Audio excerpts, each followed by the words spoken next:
Bom dia! Já acordaram? Hoje, dia dos Anjos de Guarda.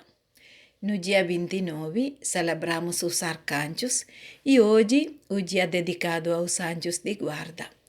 São Francisco tinha muita devoção aos anjos e quanto mais ele tinha as tentações diabólicas, os anjos também estavam ao seu redor para protegê-los dos perigos. Durante o tempo que ele estava no Monte Alverne, para celebrar a Quaresma de São Miguel Arcanjo, nos primeiros dias enfrentou muitas tentações diabólicas e uma noite Satanás queria empurrá-lo para um precipício e São Francisco foi salvo por intervento dos anjos.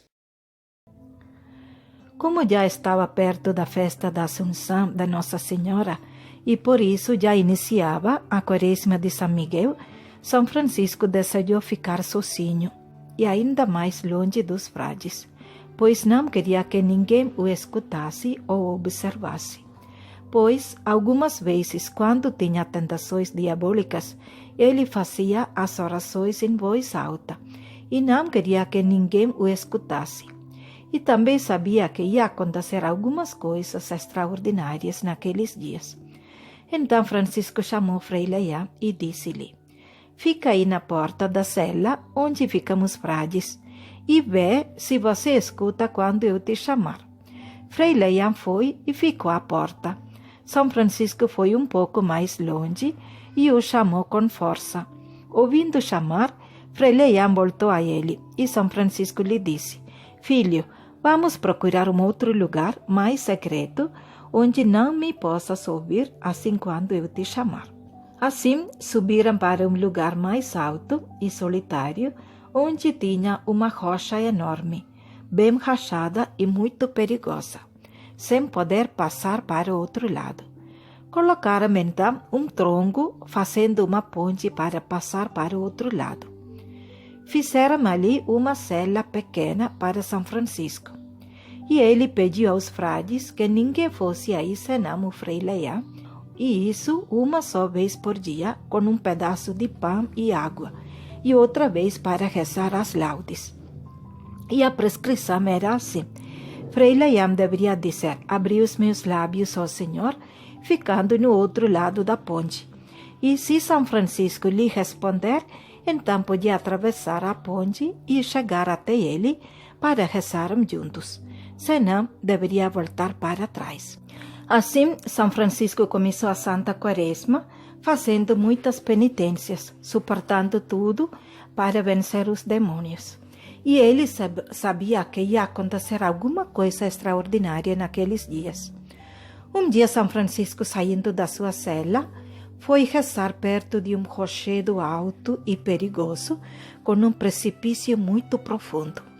De repente chegou o demônio, com grandíssimo barulho e numa forma horrível, e bateu nele para jogá-lo dali para baixo.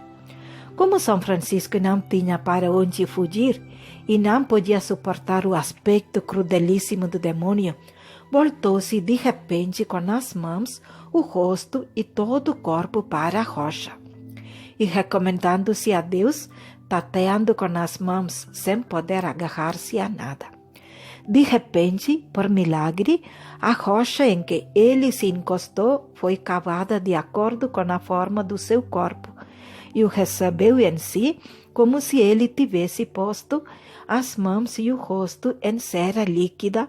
Assim, naquela rocha ficou marcada a forma das mãos e do rosto de São Francisco. Assim, ajudado por Deus, escapou do demônio. Mas a história narra que o que o demônio não pôde fazer então com São Francisco, jogá-lo dali para baixo, aconteceu depois, um bom tempo, depois da morte de São Francisco, a um seu querido e devoto frade. Ele, querendo seguir São Francisco, um dia arrumou naquele mesmo lugar alguns troncos para poder atravessar o precipício sem perigo, por devoção a São Francisco. Mas o demônio o empurrou quando ele levava na cabeça um tronco grande que queria colocar, e o fez cair lá embaixo com o tronco na cabeça. Mas Deus, que tinha salvado e preservado São Francisco de cair, pelos seus méritos, salvou e preservou o devoto frade seu do perigo da queda. Quando o frade ia caindo, ele se recomendou a São Francisco com grandíssima devoção e em alta voz. Ele apareceu de repente, pegou e o colocou lá embaixo, em cima das pedras, sem nenhuma pancada ou olhação. Como os outros frades ouviram o seu grito quando estava caindo, crendo que estivesse morto e esmigalhado pela alta queda sobre rochas cortantes, com grande dor e pranto, apanharam o caixão e foram ao outro lado do monte para levar seus pedaços a sepultar. Quando já tinha descido o monte, o frade que tinha caído encontrou-se com eles, com o tronco na cabeça, e cantava em alta voz o Te Deum. Com grande maravilha, ele lhes contou tudo o que tinha acontecido e como São Francisco havia libertado de todo perigo. Então, todos os frades, juntos, foram com ele para o lugar, cantando com muita devoção o Te Deum, louvando e agradecendo a Deus e a São Francisco pelo milagre que tinha operado por seu frade. Ainda hoje, visitando o Monte Alverne, podemos ver a pedra pendurada no ar sem cair no chão. Embora São Francisco teve muitas tentações dos demônios, ele teve também muitas consolações espirituais. Os anjos, os pássaros e os animais selvagens, todos tiveram grande amizade com ele, como o exemplo do falcão. Durante todo o tempo da Quaresma, um falcão fez ninho ali perto de sua cela.